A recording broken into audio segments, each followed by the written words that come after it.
All right, Will, thank you for joining us. It is July 7th, 2022. We're going to talk about the current events, cryptocurrency, what's happening in the markets, get your perspective from across the pond. And yeah, how have you been, Will? How's it been? Yeah, it's been all good, brother. It's nice to be back talking to you again.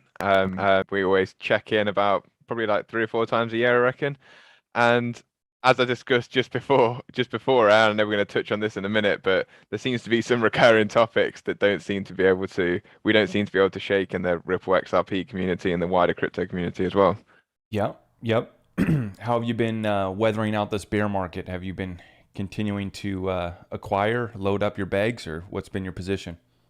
Yeah, so I'm a personal belief that like that specifically altcoins, if you look at XRP for a specific example, we're like 85, 90% ish now from all-time highs. So it's a decent area to accumulate if you haven't got any exposure, in my opinion. But like we spoke about before, we came online, I do have a little chunk of cash left on the side for any sort of like capitulation events, which I think are not necessarily probable, but also not unlikely either. So like you can't be certain at these times, especially when we're seeing like cascading liquidations from companies being over leveraged and overexposed. It's always good to have some of that dry powder on the side for any big discounts. You want to be scooping those up. Yep, yep, yep. And you were telling me you got a little maybe inside scoop on some Tether news, because I've been warning my community about Tether being the final domino, or at least the big one, to really bring in the bottom for the crypto space. In my opinion, we're gonna find Mhm. that bottom once Tether has some issues, or it comes out and says, "Hey, we're fully backed, complete reserves. Take a look." But you said before we got on here that you might have a little something on that. Yeah, so I can't go into it too deeply, but on the grapevine, I've heard that there are some independent companies doing investigations into Tether's back-in, and this company that I know of do investigate other companies before releasing information on them, and they've been investigating Tether for about a year and a half, and it takes them about 2 years to complete their investigation. Doesn't mean they're going to find anything, but this is what we said again before we came online, that Tether's a bit of a slippery snake. Like I've been in the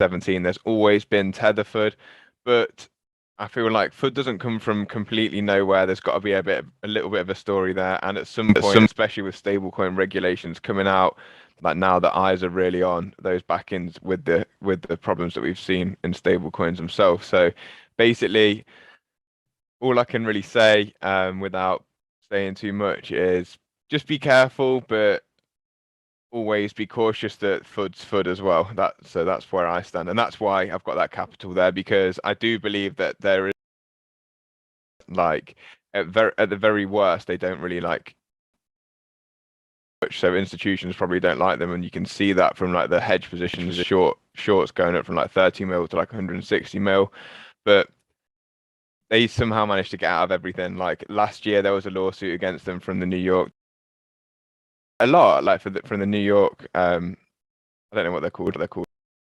district attorneys, I don't know, Yeah. but their court system, Mm-hmm. Yeah. and it was for something for a big amount. I think they settled for like 5% of the actual amount that they were supposed to pay. So that's what I mean when they're a bit slippy. And who knows what actually goes on behind closed doors. Like that's kind of the problem with the space at the minute, isn't it? Right. The existing guys are probably just like, hey, it's fine. You just got to give us our cut. We really don't care if you're doing all this shady activity. Just make sure you give us our cut, and then you can proceed. Yeah. Now, I must ask, because you are across the pond, before we continue on talking about crypto and all that. I always like to start. I get the current events on my live shows, my little Hmm. updates in the morning. I get the current events out of the way first. Like, here's the crap that's going on, and then here's what we do about it, and here's the good stuff for crypto and everything. Hmm. But I have to ask, what the hell's going on over there, man? Your prime minister stepped down just not too long ago. Well, we had like a vote of no confidence in the Prime Minister probably about a month ago, maybe a few weeks. And it actually came through that the party were behind him, but not in like as a majority, but not like a big majority. I think it was like 60%. Like, yeah, okay, he can stay in. From his own party, this is, by the way. 60% are like, yeah, you can stay in.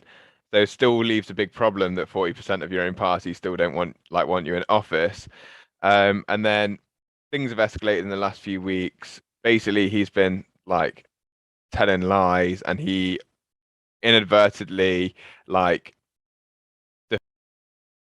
who has been seen to be like grooming an MP that's been like grooming obviously younger people. Oh And Boris wow. said he didn't know, but then there's like he's literally on record getting briefed about it. So a lot of MPs in the UK stepped down yesterday, including like Rishi Sunak, we were talking about, and his like deputy, and a few others, all from the Conservative Party. And then today, obviously, we wake up and Boris says that he's going to resign, but it looks like he's going to stay as like caretaker prime minister until September. But again, that's up in arms because everyone's a bit like, well, if you resign, you've got to go, and then there might be another like no confidence vote come in. So, but basically, he's got problems because most of his staff are just starting to leave anyway, or the ones that didn't believe in him. So it's just it's just an awful place to look like. And I said before, in a time of like economic crisis or on our doorstep is for us to be squabbling between ourselves about like politics, and a lot of the issues are not I don't agree like with anything really that they've been doing, but it's kind of like a time where I believe we should have like unity and rally together as a country when we need it rather than the opposite. So yeah, that's basically the turn of affairs at the minute. It's completely wild. Maybe our president will follow in his steps if we could only be so lucky. That's crazy, man. I think that we're just seeing it across the world. Every single country's going through this chaotic moment in time, and the financial stress is the main focus that I've tried to stay on because everyone's debating politics, everyone's pissed off about something, but what can you do to change your financial situation? I think is got to be the main focus for a lot of people because okay, Boris is stepping down. Maybe, our good friend Joe Biden, maybe he'll do something good during his term. We're still waiting.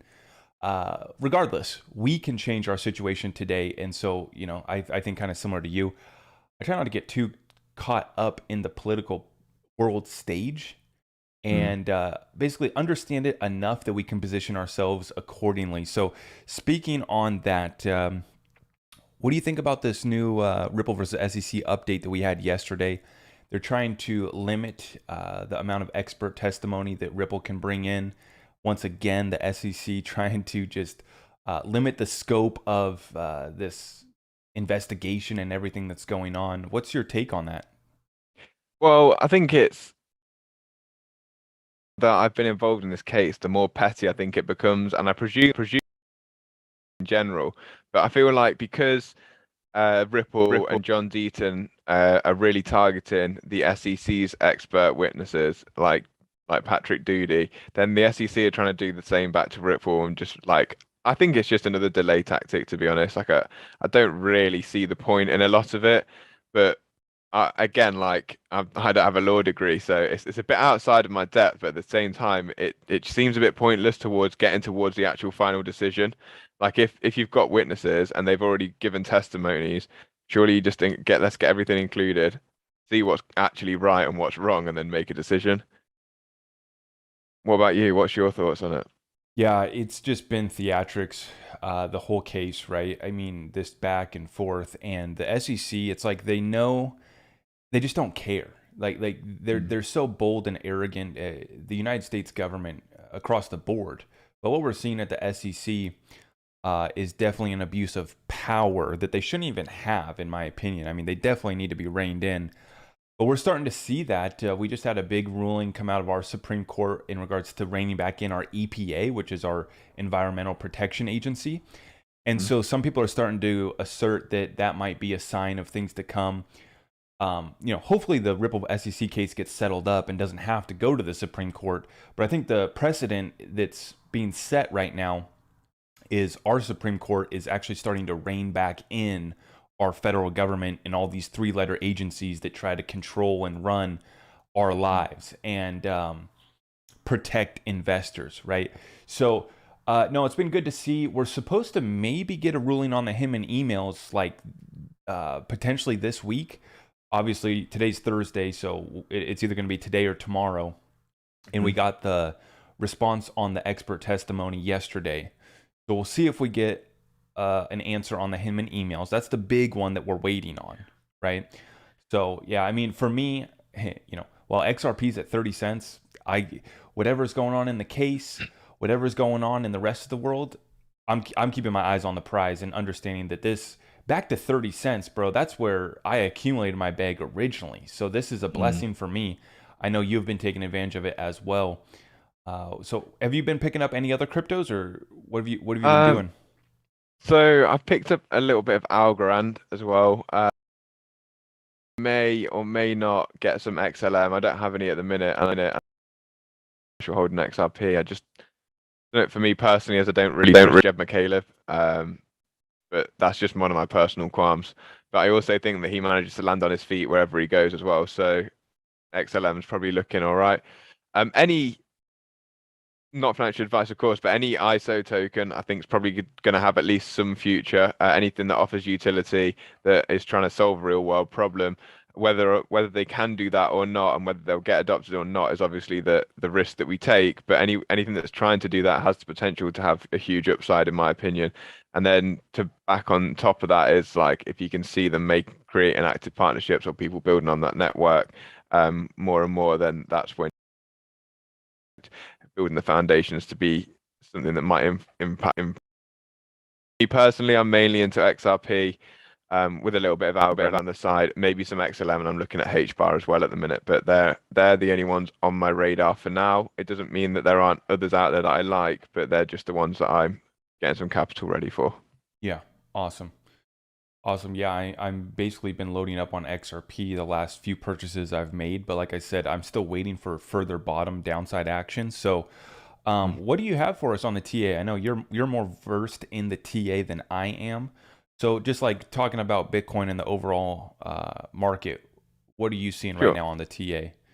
Well, if you look at if we go to XRP specifically, so I'm actually starting a newsletter that I'm going to start releasing every week, and I was writing it yesterday, and the TA is the technical indicators basically say or point towards a downwards move, in my opinion. But a lot of people are so committed to that, and the actual market sentiment and the psychology. So I'm reading a book at the minute about the psychology behind trading as well, and the psychology behind the market at the minute is almost contradicts with what the TA says because everyone's kind of certain that it's going the opposite way too.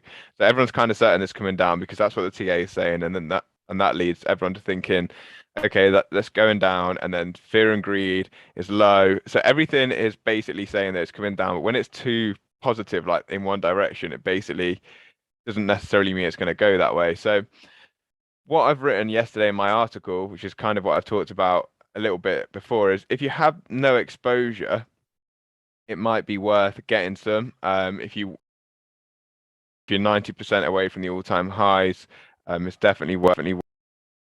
The on the absolute downside, from what we saw from the last cycle, I think XRP's low was I can't remember if it was 7 or 11 cent, and it was like a 65% drop from here. But then if you see the all-time high, it was at if you just use the chart that I was referencing from, it's anywhere between 320 and 380. If it's 320, that's a 960% upside for a 65% downside. So it's a decent risk to reward ratio is basically where we are in sort of like accumulation zone. And so anyone who's looking to put money in, you've got to have like a long-term time frame because we could come down and see those lows, but again, it's not guaranteed. And this is where it's super important because the sentiment is so low. It means that short positions will be high, and so once like open interest gets too high and people get too convinced one way, and he takes like a strong push to like break that, have a little short squeeze, and then for FOMO to come back in and this space with like it just being speculative utility is going to step in, and I think it's maybe sooner than later. I featured on a podcast yesterday or the day before, I can't remember, and they were saying, and we were speaking about if utility actually like comes through to the space, that's where we're going to see big movements. And because we've got so many countries like on the brink of bankruptcy, like Sri Lanka, like Turkey have got 75% inflation, Argentina, all these sorts of countries, someone's gonna, in my opinion, someone will take a Hail Mary and just start employing cryptos or anything they can to try and either provide themselves instant liquidity or save them some sort of fees when they can't get when they're basically running out of money. So Yeah. that's where I'm thinking right now. So it's so hard to decide either way, is what I'm saying. Right. And like you said, I've been telling my people, I said, my next buy is going to be at 25 cents because I know I'm going to have FOMO when it gets back to 4 to 1, 25 cents. I know I'm going to have FOMO, so I'm going to buy again at 25 cents, Hmm. even though I think it's going lower. Hmm. And so, yeah, I mean, that low of that 10 cents or whatever it went to, you'll be lucky to get your order to go through when we have that crash, I think, right? Mm. Like Mm. we're talking about a catalyst that takes, that'd be bringing Bitcoin down like probably another 30%, 40%. The alts are going to Mm. go another 60, 70. That's going to be a pretty tight and quick moment. But if you're able to take advantage of that, that's great. But yeah, I've been telling for most people, just understand that there is still more downside in my opinion. But many people need to they want to stack their bags at these prices, and I think don't get too greedy. Um, have patience. You don't have to deploy all of your capital right now, but just stay patient right now and continue to dollar cost average. For many people, I think tends to be safe.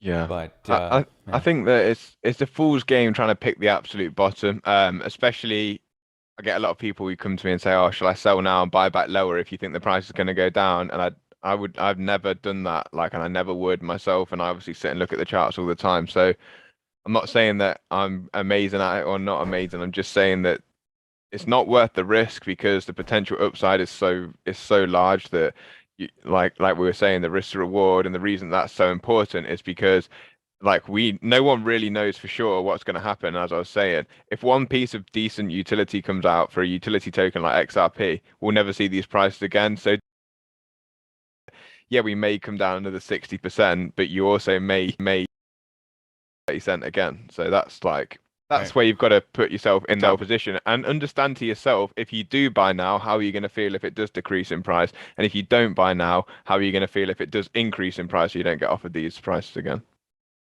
And how are you going to feel if you are buying your cryptos on another exchange that goes insolvent or locks up your Mm. funds? Because that's Mm. what's taking place right now. All of the dominoes are falling. And like we were talking about before this, I think that Tether is going to be the big one. And once we figure out what's going on with Tether, and to me, I'm not emotionally invested. I don't care. I don't need to see Tether collapse because I have it out against Tether. We need to understand if they actually have the reserves that they claim they have. Once Mhm. that gets cleared out and we get that regulatory clarity, then I'm going to feel amazing about the crypto space going somewhere ridiculous, right? It's going to be the start of that utility run that takes us to paradise, right? Uh, in the meantime, we need to figure out what's going on with that one, and that's over 60% of the trading volume for the cryptocurrency space is done with Tether pairs. Mhm. So, during this time, like you said, I wouldn't be waiting and I wouldn't be playing around trying to time the absolute bottom because, for one, I'm trying to get my cryptos and then get them off these exchanges as fast as possible. So Sure. that's another thing to consider. Um, but yeah, what's your take on all of the dominoes falling? It started, with crypto hedge funds. Now we're seeing Mhm. exchanges, all these DeFi Mhm. protocols. And I think it has a lot of people in the space scared. And I think for good reason, we should be cautious. What's your take on all this chaos? Yeah, like as you were talking about, like the obvious start was you Terra Luna, and then that passed on to like we could say Celsius, and then Three Arrows Capital and Voyager. And we don't know how far that's gone. And we've also seen Sam Bankman-Fried from FTX put in offers for like Blockworks, and I think I saw Nexo putting an offer together for a different like DeFi company yesterday, but I can't remember who they were. Or I don't know whether you call it DeFi because it's probably centralized if they're looking to buy it. But um, I make a bit of a video later about Sam Bankman-Fried specifically because we saw and he's the CEO of FTX because we saw him come out yesterday and say that they've got billions on the side to prop up any potential further crypto collapses. So what does that mean? Does that mean that they can see there's further crypto collapses coming, or is that trying to put assurance out there? Say, oh, there's nothing at the minute, but we have got it if it does go down. And is Sam Bankman-Fried like the Robin Hood, or is he going to be a villain in the end? Like he's coming through and scooping up all these like DeFi platforms, expanding the umbrella of FTX, but then aren't we just getting back to a centralized system online because he's basically going to own everything? And isn't that the whole point in crypto in general anyway? Weren't we trying to become like decentralized? And yeah, he seems to be trustworthy so far. He's done everything so far in the best interest of people who like use FTX and the crypto space in general, but I always worry when anyone scoops up a lot of power that they're only one person that person can always I would presume can be manipulated at some point. So that's where my thoughts are with the and I do personally believe that like one exchange will go kaput because I don't actually think there's space for the exchanges as they are at the minute because they're going to start competing for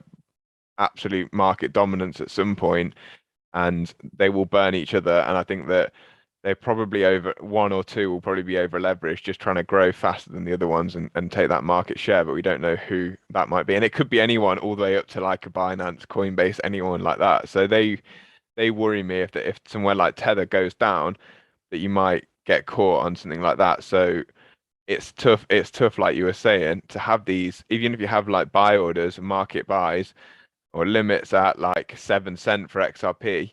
How do you know your exchange is still going to be there? That's the hard one because Yeah, we've seen already when we exactly. have capitulation days, the exchanges go offline.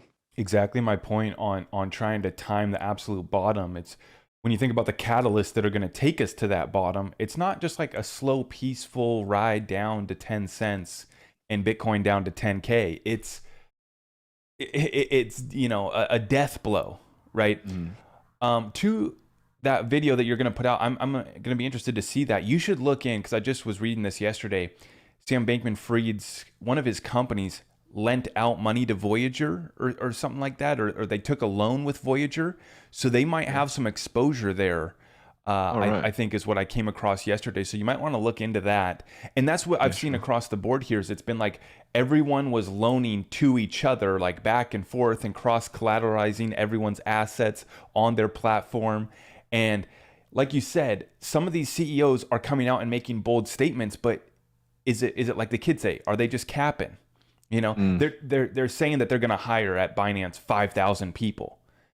Well, that's a great thing to come out and say to act bold and strong during the FUD and the blood in the streets. You come out and stand strong. That's what you want out of your leader. But is he Mm. actually going to go hire 5,000 people? Exactly. And how solvent are all of these exchanges? I think that we've seen like from what I've seen with Uphold, it seems like they're not lending out our crypto to other people or getting into too much shady stuff. Hmm. So they're looking a little bit more cleaner comparative to a lot of the other exchanges in the DeFi. But Yeah. I mean, I was saying back in October, November, December last year, I said, guys, this party's coming to an end here soon as far as the speculative DeFi plays, and especially the speculative, other speculative like NFTs and stuff like that too. I told people to take your money and run. I said, I'm not saying don't gamble, don't play in that space because I had, people within my Discord that were making good money on all of these, passive streams, staking, lending, doing the deals. Hmm. That's great. But I could see the writing on the wall. I was telling people, hey, take your money and run, like at least secure some of what you've made. Yeah. And here we go. Like this has just been a day of reckoning over the last few months for those DeFi plays and everything. So I think to that point, like you said, we got to clean out a lot of this. All of this technology and all of the DeFi, all of the NFTs, even the metaverse. People get it twisted and think that I'm like against the metaverse and against NFTs just because I don't own any and I haven't Mm. bet on any metaverses yet.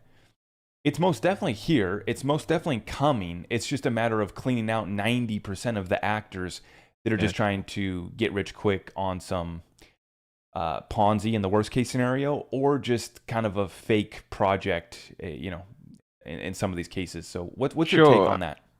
Yeah, like I have a very similar view with that, to be honest. I did have a basket of metaverse companies, like companies is probably the right word because they are being built by a centralized institution. But I swing traded them off Meta news. So whenever Meta seems to announce anything, all the metaverse companies run. So Meta obviously being Facebook. If they announce anything to do with the metaverse, you get a speculative pump in the metaverse companies. But at the minute, we've got like Decentraland and Sandbox as like our two leading metaverse tokens. And like, let's be honest, they're like Minecraft sort of graphic. The leads in the space, only if they innovate are they likely to innovate in it are completely fresh. I don't know, but I do, like you say, believe that there's going to be a big future in the metaverse. I think everyone's going to use it in one way or another. Maybe not necessarily like the way that we see Sandbox and Decentraland at the minute, but maybe like a universal platform that we use to launch different areas of the like kind of Web3. Just like an interoperable home or base that we then launch into something like this meeting from there rather than using like HTTPS and www dot websites. We might launch from a centralized metaverse platform or an interoperable one, probably through Meta, to be honest, like to start with, but only because they've got the power. I presume they'll have a good first product to market, but then from there we may see things grow. But I don't think we're quite there yet. I spoke to you a little bit before the show. I'm actually looking blue chip NFTs, but there's a lot more behind that. And I'm only looking at like a really popular collection, to be honest. Like Bored Ape Yacht Club is the collection I'm looking at. But behind that, there's a lot of research. It's not just like a punt um, into a speculative asset. Obviously, it is speculative, but there's a lot going on there. And I do think, as I was saying, that there is a future for these. I just think that we aren't, like you say, we aren't there in general. We aren't really there in general in crypto. And metaverse is the next speculative step, like after crypto. So we need to take the step to utilizing cryptocurrencies first, and then that next step into the metaverse area. But I think that participation rates will grow massively, and you only need one like AAA game to bring like another ballroom back to the crypto space. You could bring like 100 million players on it. If that started to become monetized by some sort of crypto and onto like a normal crypto exchange, you automatically bring another 200 million people into the crypto space, and that's where I can see metaverses like exploding. Yeah. Yeah, and to your point, I think that what you're doing there is actually smart, even though people might be surprised because they know that I think a lot of the NFTs are BS and they just don't have any real world utility. But I think what you're doing there is actually a good move. It's like why you send your kid to an Ivy League school. It's so that they're rubbing shoulders with other Ivy Leaguers that come from wealthy families and gets you in at the table that matters. Mm. And so I think that what you're doing there is kind of something similar. Do you care about the Bored Ape Yacht Club, the picture? Not so Mm. much as it's about the membership into Mm. that group, and it's a very elite group. Maybe you'll get to come to some Bored Ape Yacht Club meetup in America someday, right? And you'll Sure. get to meet with Snoop Dogg and every other celebrity that owns a Bored Ape yacht, whatever it is. Hmm. Which that's an interesting play. While all these NFTs have been hammered, it's the same thing in the crypto space. Some of them are going to ride this out and they're going to return stronger and better than ever. Mm. I think that about 99.9% of the NFTs probably won't come back. But like you said, I think that that's a smart move. I think as far as the Bored Ape Yacht Clubs, if you can afford Yeah, it, if you can make it in there. I mean, what would you say? It's like 9 ETH right now for one. 90. 90 ETH. 90, That's like yeah. 90 grand, 100 grand. Mm. Mm. Yeah, So yeah, so it's a lot. This we talked about this a little bit. It's like not something that I would advocate. It's not something I'm looking for the retail investor or anyone who speaks to me about investing into crypto. It's not something that I'd be like, oh yeah, I think you should do this. It's something that I think is quite specific to each person, and depending on your net worth and what your interests are within crypto is whether you think whether it would be relevant or maybe even worthwhile for you to make an investment like that. As you yeah, were saying, it's a part about being part of a community, which I think could be massive for anyone who wants to dive deep in the crypto world. It puts you in connection with a lot of people Well, in that space. and that's the line that everyone says. Oh, you're going to be a part of a community. Dude, I don't care to be a part of your little pudgy penguin community. But the Bored Ape Yeah. Yacht Club, like you said, that's a whole other. I mean, that's the one, right? Mm. So no, that's an interesting play. I think. I think that that's an interesting play. So that's cool. Well, hey, I know that we got to wrap this one up shortly. So I wanted to get you. You still on for like like a super ridiculous price movement for XRP once this case settles up, or well, what are you thinking for that? Yeah, honestly, nothing has changed in terms of my TA. Like the Yeah, timing's always difficult. I'm still looking out towards the like $10 to $15 range. That's my like local high or medium term goal or intermediate like goal. Long term, world's a oyster if we get any sort of utility, but short term, we could get to 10 to 15. I think just on a speculative run that the asset, like people think that the asset's going to start to be used, and then we maybe calm down a little bit for a while, and then when the asset starts to be used, we'll probably just I'd look at it. yeah, yeah. Yeah, I think it really, I think, can do anywhere from like 10 to $30 just without TA, just understanding the multiply. When you look at all these other cryptos, what they did, the ones that were around in the 2017 bull run, what they did last year Mm-hmm. during this current Mm-hmm. bull run, and then you look at like XRP plus all of the FOMO and news, like how big that could be for the mainstream crypto. Like Yeah. when this case wraps up, it's going to be on CNBC, Fox, CNN, every like outlet's going to be covering it. So I think that that Yeah. moment in time gets really interesting as Yeah, far for as a sure. price movement that you really haven't seen, especially in like the bigger cryptos, the large market cap cryptos. Like they're not set up for anything like that. Like there's not, I don't think there's going to be a catalyst that moves ETH in such a Mm. way. You know what I'm saying? Well, yeah, well, if you think that from this previous cycle that you're just talking about there, that like both Bitcoin and ETH probably improved like 200 to 300% on top of their previous all-time high. So Bitcoin was 19,000, we got out to 69,000. On that premise, like XRP is anywhere between 320 and 380 with its all-time high. That takes it out straight away to 10 plus dollars. Right. But we've also, like you're saying, we'll have the FOMO and the whole world watching this case. And I feel like a lot of people supporting Ripple, even like John Deaton says, they want to be involved in the case, even though they don't actually hold XRP. When it becomes available for purchase, if they do well in the lawsuit, I think a lot more people will be like, yeah, I might just get some XRP because they did right for the community. So not only does it bring FOMO, Yep. but it also brings maybe a bit more faith from the community as well. And that's where we could see a big push in my ideas that we've seen from other cryptos as well. Right. It's like everyone in crypto is going to get behind it. Hmm. Even though I've said this for a while, even though I think that the green light win for Ripple and XRP does not give clarity to much of the space because much of the space did ICOs. They Hmm. did unregistered securities offerings. So the SEC still will have a case to come after them.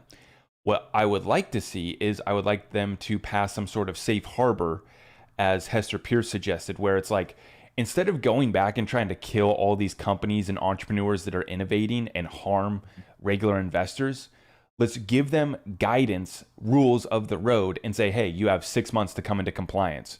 Instead of just coming in and just handcuffs on everyone, take them to jail because they've unregistered securities offering. It's like you guys didn't give clarity, but unfortunately, I think that they might have a strong case in regards to a lot of these ICOs. The Howey test goes back to the 1930s. So it's Mm. kind of hard to say that you didn't have clarity when a lot of these are pretty clean cut cases. You meet Yeah. all four prongs of the Howey test. Like, Yeah. if you meet all four prongs of the Howey test, this Your precedence goes back to security. 1930, bro. You're going to Yeah. be in trouble. Yeah, I agree with that. But I also think that like even along those lines, the SEC need to bring in some sort of like way that they can register and pay those fines, but also still be able to trade. Like I don't think that Yeah. because everyone sort of sees it as like a death cross for any crypto that gets registered security, and it would be like detrimental to the growth of XRP, but it wouldn't kill it. But because that they'd have to pay some sort of transaction fee every time they used XRP if it was registered security in the US. So that might be bad for XRP specifically, but I don't know if that's true or not. But just quickly going back to what we were saying is one last thing I forgot to mention in regards to market cap is that you have to remember that before this lawsuit, XRP and ETH were neck and neck at like competing for second position in the crypto space. XRP engulfed Ethereum's market cap twice in the 2017 bull run. It hasn't done that at all in 2021, 2022, and that could be it. Like you could suggest that that would be because of the like negative press put on it from the SEC suit, but it seems like it's a big task to try and get that market cap back, but I don't think it will be if we have this settlement, basically. Yeah. Yeah. Well, I remember looking at that math not too long ago, and it wouldn't take much. And when you look at how market cap that calculation really works, and how great of a metric is it for cryptocurrency, it's kind of debatable, but yeah, I think that it can be done again. Yeah, just simply put, yeah, most definitely. And especially when you look at if XRP is the first one out the gate with regulatory clarity, then we most definitely will be off to the races while the rest of the space is still trying to get that clarity. So, no, I think it's going to be interesting to see the Supreme Court. Like I said, they're reining in the EPA. So now we just need to move them on over to the SEC and kind of rein back in, because enforce what are they doing? Legislation through enforcement, right? They need to stop. They need to be reined back. This is destroying business and innovation in America. And it's also affecting the rest of the world too. Although projects are going forward around the world, they need American investors. They need to have relationships with American businesses. It's only going to help the whole world too. So I'm really looking forward to this moment in time, man. I think for many people, like you said, have some cash on the sidelines. Like, this isn't not financial advice, but what I'm doing and what we do in our community is we're staying focused on, utility. We're continuing to purchase stuff that we have 100% conviction in, but we're also really sitting here with some cash on the sidelines, ready to buy some more opportunities that could be coming our way. Because although this all sounds fine and dandy, we've been waiting for the SEC case to wrap up. We've been waiting for regulations to get passed. Government moves slow. There's a lot of chaos in the world right now, not only in the financial markets, but we have the Prime Minister of the UK stepping down today. Who knows? Joe Biden's probably not even awake yet over there in DC, so maybe he'll wake up here soon. But you know what I'm saying? There's a lot of chaos. This could last months. Hopefully not too long. But yeah, any final words, Will, for the community? No, I just think that just quickly want to say, just as you were talking about it there, with the SEC needs to be reined back in. Brad Garlinghouse made a really quite a smart play the other day, and for the first time in my recollection, said that they would leave the US if they lost the lawsuit. So any sort of eyes that may already be on the SEC, and then they may or may not know about Ripple being an innovator, and obviously, like I think it's 20-ish%, 25% of US retail or the population own crypto. They're going to be looking at that thinking, well, the crypto company here being sued by one of our regulators, and they're saying if they're saying the US, so that's it will have definitely pricked some ears up in Congress, if not done something else. I think that's a great marketing move by Brad Garlinghouse to get some eyes on this case and the regulator specifically.